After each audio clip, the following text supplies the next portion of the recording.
तो ये chapter 3 that is network theorem, ठीक है। तो इसमें हम लोग पहला पढ़ते हैं थेवेनिन थ्योरम, ठीक है। थेवेनिन थ्योरम को VTH से लिखा जाता है और थेवेनिन का मतलब होता क्या है कि ये तुम्हारा ओपन सर्किट वोल्टेज होता है, ठीक है। मतलब एक नेटवर्क बना हुआ है, उस नेटवर्क में हमें थेवेनिन वोल्टेज निकालना होता है एक पर्टिकुलर रेजिस्टर एलिमेंट का, या फिर कोई उस नेटवर्क में कोई भी ब्रांच का हमें थेवेनिन वोल्टेज निकालना होता है। जैसे ये देखो, ये तुम्हारा क्वेश्चन है, इसमें बोला है एक्स और वाई के बीच में थेवेनिन वोल्टेज निकालना, ठीक है, थेवेनिन वोल्टेज। तो इसमें बेसिकली करना क्या होता है कि ये तुम्हारा सर्किट हो गया, इस सर्किट में एक ब्रांच ये है, ये है, ये सब ब्रांच है, ठीक है। यहाँ अगर थेवेनिन वोल्टेज निकालना है, इसका मतलब हमें ओपन सर्किट वोल्टेज निकालना है इस टर्मिनल का, मतलब एक्स और वाई। तो ये जो प्रेजेंटली ये ओपन सर्किट ही है, तो ठीक है। अगर नहीं होता तो यहाँ पे कोई एलिमेंट रहता तो उससे हमें ओपन सर्किट बनाना पड़ता, ठीक है। तो यहाँ पे तुम्हें ओपन सर्किट वोल्टेज निकालना है, मतलब ये ओपन सर्किट है, यहाँ पे हम लोग जो भी वोल्टेज आ रहा होगा, देखो ये तुम्हारा एक सोर्स है, तो इस सोर्स के कारण यहाँ पे कुछ ना कुछ तो वोल्टेज आएगा, तो उसी को हम लोग बोल देंगे ओपन सर्किट वोल्टेज। इसको बनाते कैसे हैं तो देख लो, यहाँ ओपन सर्किट है तो यहाँ पे हमने VTH मान लिया, ठीक है। ये तुम्हारा ओपन सर्किट वोल्टेज है, जैसे मान लो यहाँ पे तुमने वोल्ट मीटर लगा दिया। वोल्ट मीटर क्या करता है, वोल्ट मीटर भी ओपन सर्किट वोल्टेज ही मेज़र करता है, ठीक ना। तो ये तुम्हारा प्लस माइनस हो गया। अब करना क्या है, तुम्हें KVL या KCL लगा के यहाँ का बस वोल्टेज फाइंड करना है। तो देखो ये जब VTH लगाए तो इसका मतलब यहाँ पे तुम्हारा क्या आ गया, VTH। ये दोनों पॉइंट भी शॉर्टेड है, तो ये भी VTH, ये भी VTH। कहने का मतलब बहुत ही एविडेंट हो गया कि इसमें KCL लगाने से तुम्हें VTH का वैल्यू मिल जाएगा। तो यही होता है थेवेनिन वोल्टेज निकालने का तरीका। और भी क्वेश्चन है, जैसे इसमें देखो, तुमको थेवेनिन वोल्टेज निकालना है एट AB। अब जैसे इस वाले क्वेश्चन में A और B जो है एक नेटवर्क है जिसमें एक रजिस्टर, एक एलिमेंट लगा हुआ है, तो इसको ओपन सर्किट कैसे करेंगे, तो सिंपल है, इस रजिस्टर को हमें हटा देना है और इसको ओपन सर्किट कर देना है, कुछ इस तरह से ओपन सर्किट कर दिया। और यहाँ पे VTH हमने लिख दिया प्लस माइनस, ठीक है। अब इसमें क्या करना है, तुम KVL या KCL लगा के बस इस ब्रांच का थेवेनिन, इस ब्रांच का वोल्टेज निकाल लो, उसी को हम लोग क्या बोल देंगे, थेवेनिन वोल्टेज, ठीक है। ये हो गया थेवेनिन वोल्टेज। इसके बाद आता है थेवेनिन रेजिस्टेंस, ठीक है। तो थेवेनिन रेजिस्टेंस क्या होता है, थेवेनिन रेजिस्टेंस इसी ब्रांच का इक्विवेलेंट रेजिस्टेंस होता है, ठीक है। तो थेवेनिन रेजिस्टेंस निकालने का दो तरीका है। पहला तरीका क्या कि तुम्हें ये देखना है कि नेटवर्क में डिपेंडेंट सोर्स है या नहीं है, ठीक है। दो सिनेरियो होता है, अगर नेटवर्क में सिर्फ और सिर्फ इंडिपेंडेंट सोर्स है, कोई भी डिपेंडेंट सोर्स नहीं है, ठीक है, तो उस कंडीशन का थेवेनिन रेजिस्टेंस क्या होता है कि सिर्फ और सिर्फ इक्विवेलेंट रेजिस्टेंस, ठीक है।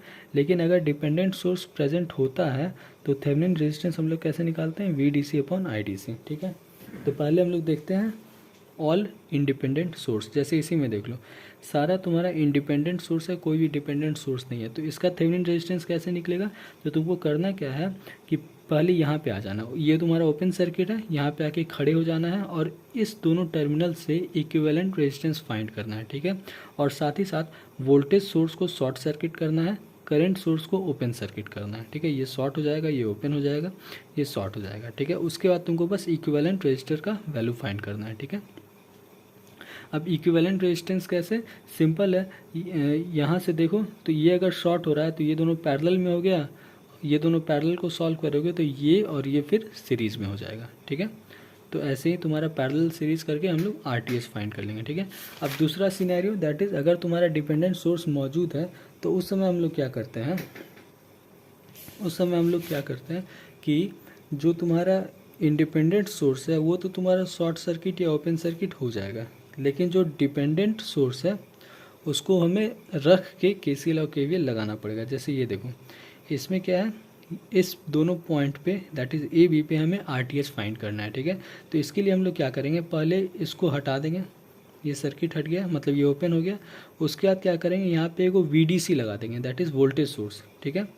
यहाँ पे देखो, यहाँ पे एक तो VDC लगा दिए हैं, वोल्टेज सोर्स, जो कि IDC करंट फ्लो करवा रहा है, ठीक है। एक और बात थेवेनिन में बताना भूल गया था, दैट इज़ जब थेवेनिन ओपन सर्किट करते हैं तो ओपन सर्किट में कोई करंट फ्लो नहीं करता, तो यहाँ से 0 एम्पियर करंट भी फ्लो करवाना कंपलसरी होता है, सो दैट ये पता चले कि यहाँ से कोई करंट आ नहीं रहा है, क्योंकि ओपन सर्किट है तो करंट कहाँ फ्लो करेगा, ठीक है। तो थेवेनिन रेजिस्टेंस के लिए यहाँ पे VDC लगा दिए, इससे IDC करंट फ्लो किया, ठीक है। अब आईडीसी फ्लो किया तो तुमको क्या करना है, केवीएल या केसीएल लगा के तुमको वैल्यू फाइंड आउट करना है, दैट इज आईडीसी का वैल्यू क्या होगा। ठीक है, बेसिकली वीडीसी और आईडीसी में इक्वेशन बनाना होता है, उसके बाद जो रेशियो आएगा वीडीसी अपॉन आईडीसी उसी को आरटीएस बोल देंगे। ठीक है, इसमें डिपेंडेंट सोर्स मौजूद होता है और केसीएल केवीएल लगा के बेसिकली करंट का डायरेक्शन से करके देख सकते हो। ठीक है, तो ये तुम्हारा हो गया आरटीएच। अब इसके बाद आता है नॉर्टन करंट। तो नॉर्टन करंट क्या होता है, तो देखो वीटीएच और आरटीएच जो तुमने निकाला था वही होता है नॉर्टन करंट। नॉर्टन करंट क्या होता है, वीटीएच डिवाइडेड बाय आरटीएच, इसी को बोलते हैं नॉर्टन करंट।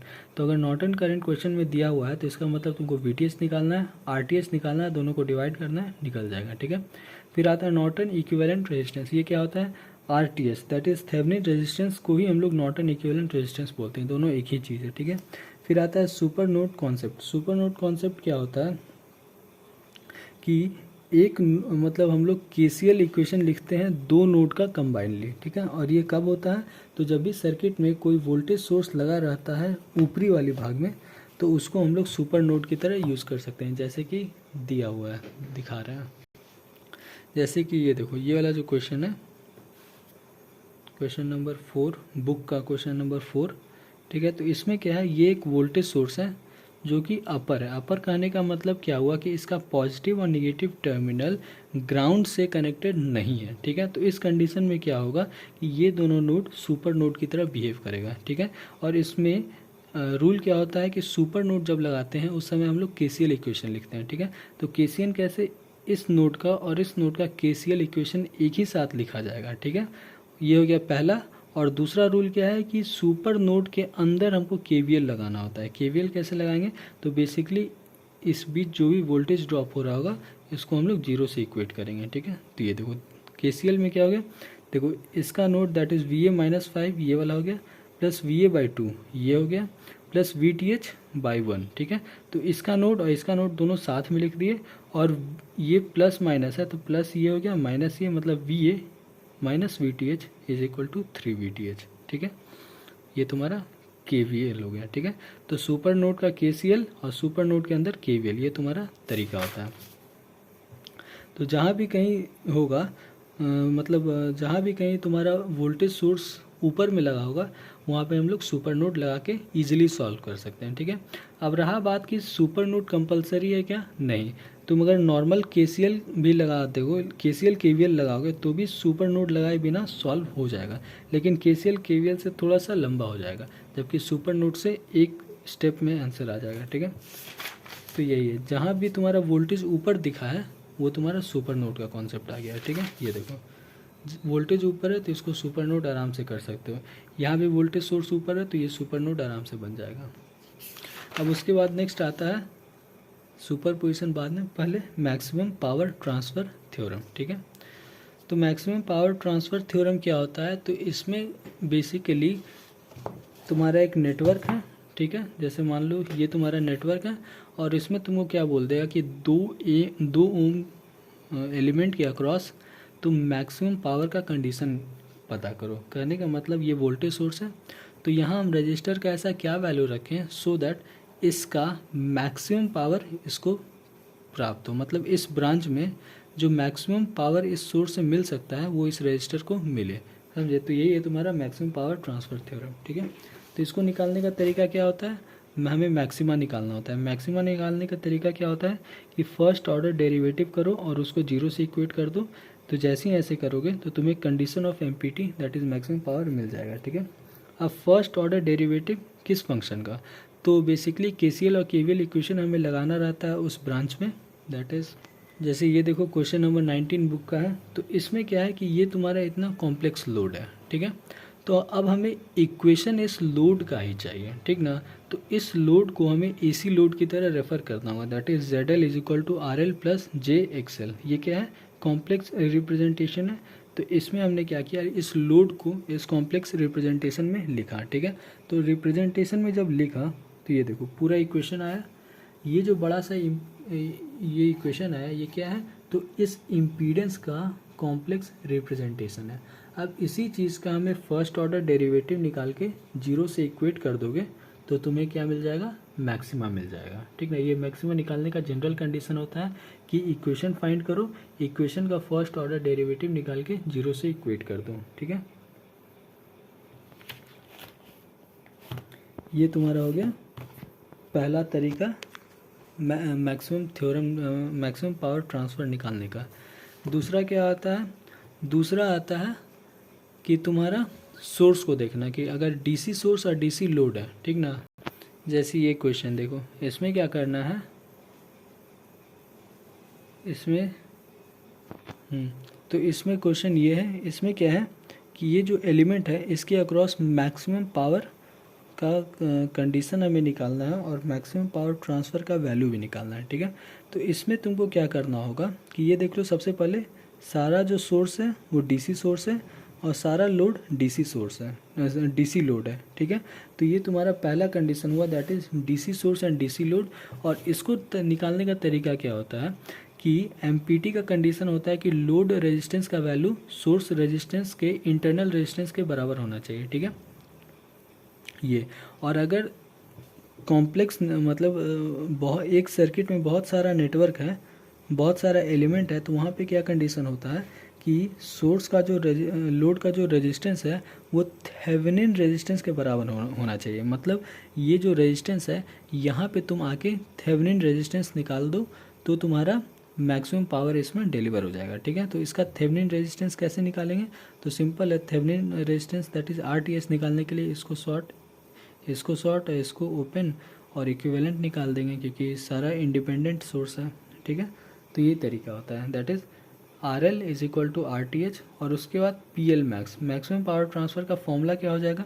VTH का स्क्वायर डिवाइडेड बाय 4 RTH। कहने का मतलब यहाँ पे भी तुम्हें थेवेनिन वोल्टेज और थेवेनिन रेजिस्टेंस निकालना पड़ेगा इस ब्रांच का, और इस फॉर्मूला में बैठा दोगे तो तुम्हें मैक्सिमम पावर ट्रांसफ़र मिल जाएगा। ठीक है, अब इसके बाद दूसरा केस आता है,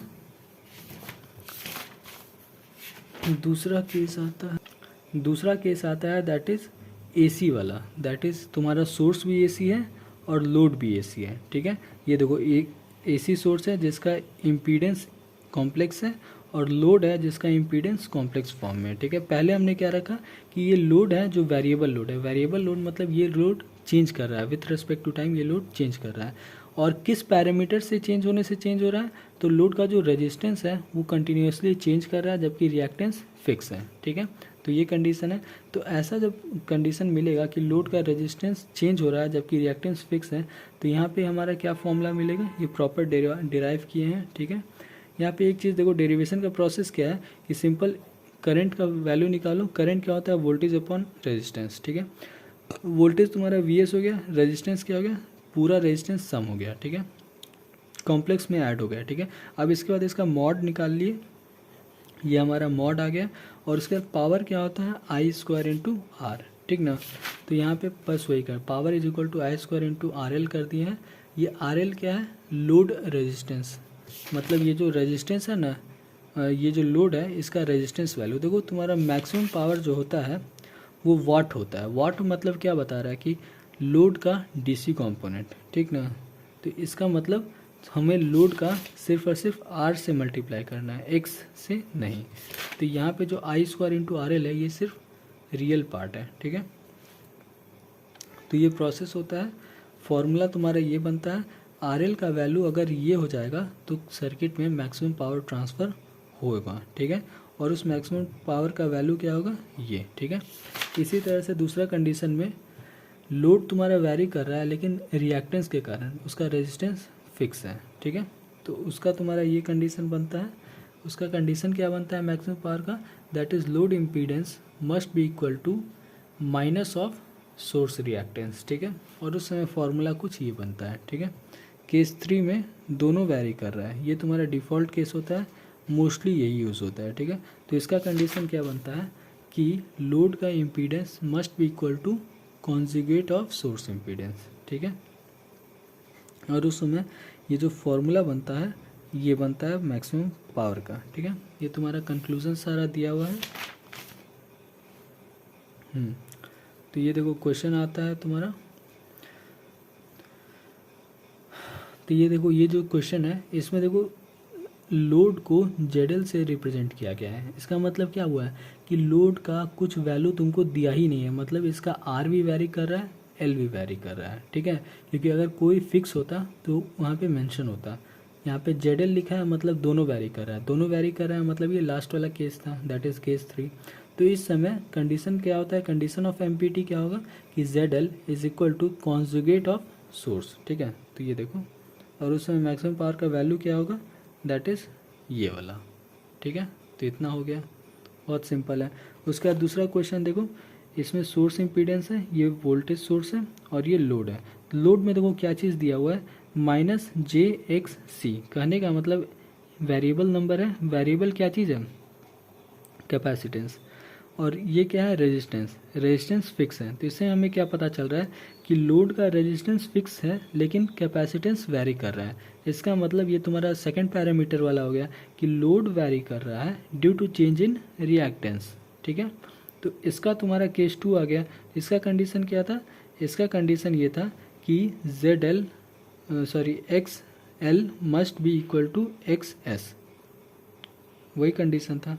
तो इसमें क्या करना है, कंपेयर करना है, ठीक ना।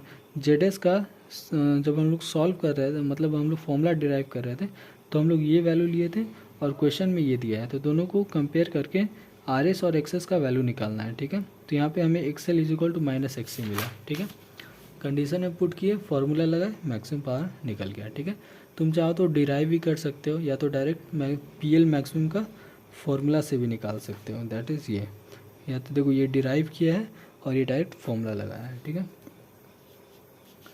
उसी तरह से ये देखो, यहाँ पे लोड का रिएक्टेंस वैल्यू दिया हुआ है जबकि रेजिस्टेंस वैल्यू नहीं दिया है। इसका मतलब क्या है कि रेजिस्टेंस वेरिएबल है जबकि रिएक्टेंस फिक्स है। तो ऐसे क्वेश्चन रहता है। अब उसके बाद आता है सुपरपोजिशन थ्योरम। सुपरपोजिशन थ्योरम क्या होता है कि हमें इसमें एक सर्किट में एक से ज़्यादा इंडिपेंडेंट सोर्स होता है, ठीक है। और दोनों इंडिपेंडेंट सोर्स के कारण किसी एक नेटवर्क में, ऑब्वियसली ये भी सोर्स है ये भी सोर्स है, तो पावर दोनों तरफ से आएगा और किसी एक ब्रांच में दोनों तरफ से पावर रहेगा। तो टोटल पावर इसके यहाँ कितना आया वो कैलकुलेट करना होता है हमें सुपरपोजिशन थ्योरम से। इसमें करते क्या है कि एक बार में सिर्फ और सिर्फ एक सोर्स को कंसिडर करेंगे और दूसरा सोर्स को हटा देंगे। हटाने का तरीका क्या है कि अगर वोल्टेज सोर्स है तो शॉर्ट सर्किट, करंट सोर्स है तो ओपन सर्किट, ठीक है। और ऐसे करके उस पर्टिकुलर ब्रांच में वोल्टेज और करंट का वैल्यू निकाल लेंगे। सिमिलरली दूसरा सोर्स से करेंगे तो पहला को हटा देंगे और वोल्टेज और करंट का वैल्यू निकालेंगे और एंड में दोनों वोल्टेज और दोनों करंट को ऐड कर देंगे, ठीक है। उसके बाद पावर का फॉर्मूला ये होता है, that is P1 plus P2। Voltage और करंट से पावर निकाल लेंगे और root under P1 plus root under P2, ये तुम्हारा पावर हुआ इस पर्टिकुलर एलिमेंट में due to both the independent sources. यही तुम्हारा सुपरपोजिशन है, ठीक है। एक बार 5 वोल्ट को करोगे तो दूसरा को हटा दोगे, जब दूसरा को रखोगे तो पहला को हटा दोगे और वोल्टेज और करंट का इंडिविजुअल वैल्यू फाइंड आउट करना रहता है, ठीक है। ये हो गया सुपरपोजिशन। और इसके बाद आता है रेसिप्रोसिटी थ्योरम, ठीक है। रेसिप्रोसिटी थ्योरम में क्या करते हैं कि बेसिकली हम लोग रेसिप्रोकेट कर देते हैं। इसमें बेसिकली करना क्या रहता है कि सोर्स वोल्टेज या कोई भी इंडिपेंडेंट सोर्स को हम लोग ट्रांसफॉर्म करते हैं, एक साइड से दूसरे साइड कर देते हैं। जैसे ये 10 वोल्ट है तो 10 वोल्ट सोर्स को इस साइड शिफ्ट करना होता है। सिमिलरली यहाँ पे 2 एम्पियर करंट सोर्स है तो ये लैटरली इन्वर्ट होके इधर हो जाएगा। सारा रेजिस्टेंस वैल्यू या फिर जो भी ये सब एलिमेंट है ये सब एज इट इज़ रहता है, इसके वैल्यूज में चेंज नहीं होता है, जबकि सिर्फ सोर्स तुम्हारा इंटरचेंज हो जाता है, ठीक है।